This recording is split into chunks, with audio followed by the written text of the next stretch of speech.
Den.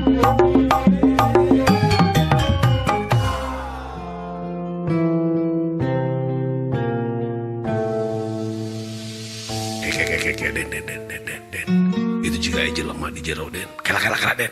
Pak Haji Hamid tuluy ngarempod ke belakang tuhu, urangnya sarua ngilu atuh. Disidik-sidik jelema nu di jero, tetela geuningan Mang Adang nu katingali teh, Den. Si Adang tingalikeun tuh di jero. Karena wanita jelema Den. Disidik-sidik kita Mang Adang ku urang, katingali gadag-gidig tur talas teu katingali deui. Pak Haji, kalasan pantong pengmuka. Kumaha urang langsung lebet teh Pak Haji. Lamun teh maenan urang gereuwahkeun ku urang duaan. Alus Den. Bismillahirrahmanirrahim. Bismillahi tawakkaltu ilallah. Ya Allah, salametkeun abdi duaan Gusti. Sanes abdi calutak lebet ka bumi batur. Ayo Den. Bismillahirrahmanirrahim. Bismillahirrahmanirrahim. Urang jeung Pak Haji Hamid katayepan, barang blus ka jero tetela geuninganan eta teh bagian dapurna. Engkelah dicingeula. Eta kadenge aya sora Den. Cek Pak Haji Hamid ngaharewos ka urang tur teh urang kakatayepan lalaunan. Laun urang leumpang ka jero. Tur teh Pak Haji Hamid ge lalaunan pisan leumpang. Hayang apal Mang Adang keur naon eta di jero. Punten ibu ya. Punten ya. Mun ibu teu tanda tangan, ibu nyusul ke pandi. Kebeg teh urang ngagebeg atuh. Urang ngajanteng duaan kehalangan ku lomari anu jangkung. Pak Haji Hamid pok ngaharewos ka urang. Den. Mun bisa ieu urang ulah katohian ku si Sadang. Mun Pak Haji. Urang kudu hati-hati. Tangtuna oge lamun urang ieu geus kapanggih di dieu bisi teh ama ayana naon sabab ieu kadenge anu gogorowokan di jero imah. Pak Haji apal pisan eta sora si Sadang Den. Mun eta sora Mang Adang Pak Haji. Ayo urang ngoronang ka belakang tuhu. Tayona jigana lamun urang ngoronang ka dinya kana hanapeun meja makan moal apaleun. Tuh tujuanna anu deket kulkas nu aya lomari jangkung itu nu belah ditu nu coklat. Mohon Pak Haji, sok Den ayo Den. Teu lila ti harita urang buru-buru ngoronang lalaunan jeung Pak Haji Hamid. Kaleret ku juru mata ti tengah imah teh ngemplong pisan ka pabah dapur teh katingali kana meja makan. Ngan tayeuhna urang teh mapai-mapai hanapeun meja makan jeung Pak Haji Hamid.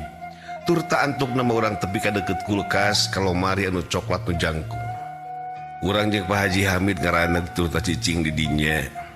Eces jentre ayeuna mah. Kadenge sora Mang Adang meuni jelas pisan. Hampun punten pisan Bu. Adang sanes ngancam. Sanes punten pisan. Adang geus mung walas-walas taun lah ngiring jeung ibu lah. Tas ayeuna Adang ditunung. Adang dieureunkeun. Ya Adang nampi, tapi koyana kitu cek Adang tadi naon. Adang nyuhunkeun pasangun ti Ibu. Kulantaran Ibu tadi ka Adang teh nyarios we nya. Adang hapunten ka Ibu melakukan seperti ini. Ayeuna awak Ibu ku Adang di talian, bibir Ibu ayeuna dilakban. Pandangan Ibu teh sagoyah eta nu hiji. Panyukeun Adang sok tawiskeun ka dieu ayeuna. Adang menyungkeun tawisan Ibu, selesai Adang nek balik. Eta ucapan Mang Adang meuni eces pisan. Urang red ka Pak Haji Hamid katingali meuni euceuy beureum Pak Haji Hamid beungeutna. Tayohna mah Pak Haji Hamid ngudem ka keheul ka Mang Adang anu geus ngancam ka Mumirda. Geus kitu urang ngatayap ngadeukeutan kana lomari sapatu, tetela geuninganan Mang Adang keur bawa pakarang. Buru-buru urang ngarempod deui ka tukang, bari pok urang ngaharewos ka Pak Haji Hamid. Pak Haji, Mang Adang nyelak pakarang Pak Haji. Den ngolongkong tu ka belah ditu tu.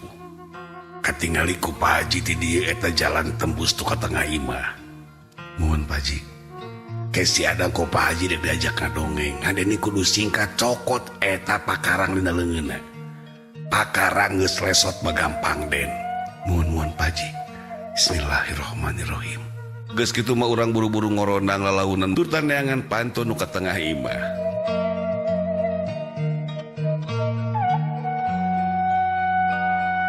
tete lapisan geninganan asaku kabeneran dina waktu harita aya panto nu ka tengah imah tidinya ulah kaketeyepan panto kabeneran pisan melenge tetela katinggal dina panto melenge eta Bumirda anu keur dicangcang ku si Adang dihijikeun jeung gagang korsi katingali ti kaanggangan Bumirda cari mas-bas ku Cimata ngan untungna teh Bumirda henteu nempo ka urang.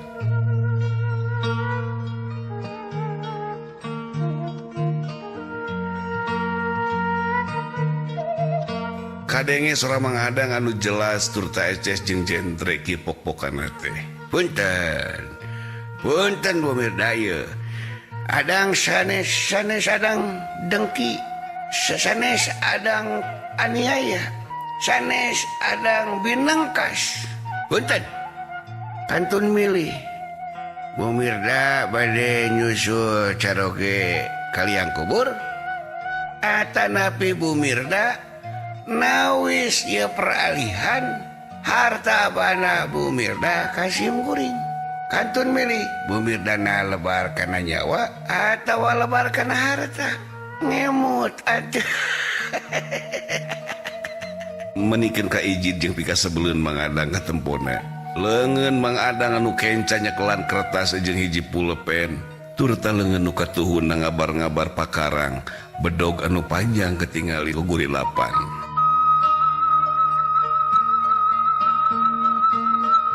Kadenge ku urang surah Pak Haji Hamid unjuk salam. Assalamualaikum. Asyah. Cicing.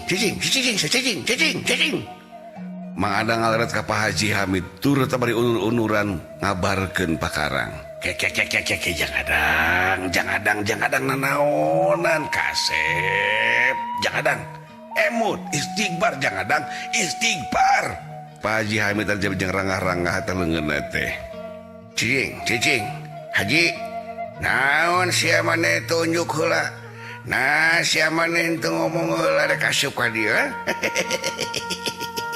awas sia bobo sia jeung sia ka dieu kek jangadang Pak Haji mah teu hayang nyilakakeun Pak Haji manganterkeun kendaraan ka si Neng ka dieu tur ta Pak Haji geus setengah jam diburuan eueuh nu mukakeun gerbangna nu matak Pak Haji teh mapai-mapai we ka dieu ka tukang ayeuna teh aya pantun nu molongo Pak Haji keketrok ti ditu nah atuh teh di Temalan jeung teu apa jangadang aya di dieu sugan teh di Bandung we cek Pak Haji Hamid bari jeung melong ka Mang Adang aya naon jangadang ieu teh